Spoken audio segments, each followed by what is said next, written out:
Hello everyone, नमस्कार। Limitations of Bohr's atomic model. Bohr atomic model की सीमाएं। First one is Bohr's atomic model is applicable to hydrogen और hydrogen like atoms. This is also known as hydrogenic atoms. Single ionised helium He+, double ionized lithium Li++ are hydrogen like atoms, means in which one electron is revolving around the nucleus. In helium atom, inside the nucleus there are 2 proton and 2 neutrons, so its mass is 4 unit and 2 electrons are revolving around the nucleus. Now if one electron is removed, then this is known as single ionized helium atom. See in this diagram, this is helium nucleus, charge is +2e and one electron is revolving around it. So this is hydrogen like atom. Similarly, double ionized lithium Li++ is also hydrogen like atom, because in lithium, inside the nucleus there are 3 protons and 3 neutrons, so its mass is 6 unit and charge is +3, and if 2 electrons are removed, then this is double ionized lithium atom. So in double ionized lithium atom, around the nucleus one electron is revolving. So this Bohr model is applicable to hydrogen or hydrogen like atoms only. It cannot be extended even to mere 2 electron atoms such as helium. Difficulty lies in the fact that each electron interacts not only with the positively charged nucleus but also with all other electrons. If there are more than one electron, then these electrons will also interact with each other.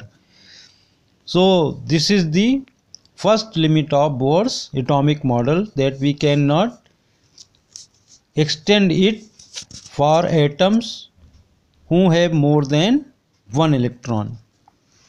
Second is Bohr's atomic model correctly explains the wavelength emitted by hydrogen atom. Hydrogen atom में जो wavelength emit हो रही हैं उनको तो ये Bohr's atomic model correctly explain कर रहा है।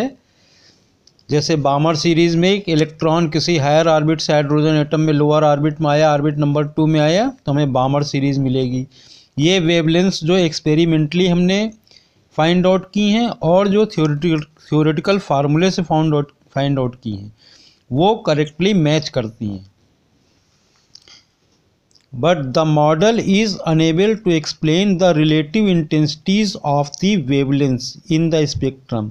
वेवलेंथ्स में कुछ जो स्पेक्ट्रल लाइन है उनकी इंटेंसिटी बहुत ज़्यादा है, कुछ की इंटेंसिटी बहुत कम है, तो इसको ये मॉडल एक्सप्लेन नहीं कर पा रहा है।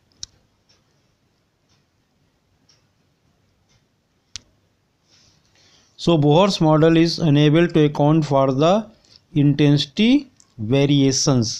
इंटेंसिटीज़ में जो स्पेक्ट्रल लाइन की वेरिएशन है उसको ये मॉडल एक्सप्लेन नहीं कर पा रहा है। Bohr model can not be generalised to complex atoms, means atoms who have more than one electron.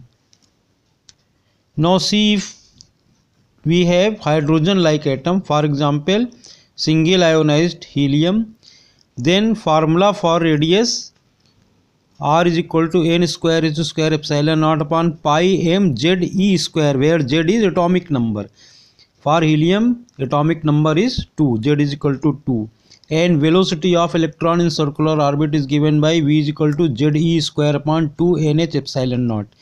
Here n is number of orbit, h is Planck's constant, epsilon naught is permittivity of free space, m is mass of electron and e is charge of the electron. We know that Bohr radius for hydrogen atom, means radius of electron in first orbit, is equal to 0.53 angstrom in case of hydrogen atom. So for helium, this radius r is equal to 0.53 upon 2 because z is equal to 2. So this is equal to 0.265 angstrom. For lithium, this radius r is equal to 0.53 upon 3 means radius of electron in first orbit. This is nearly equal to 0.176 angstrom because r is proportional to 1 by z. As z increases, radius decreases because Coulombian force, attractive Coulombian electrostatic force increases because positive charge in the nucleus is increasing. So these are two main points for the limitations of Bohr's atomic model. Thanks. Have a nice day.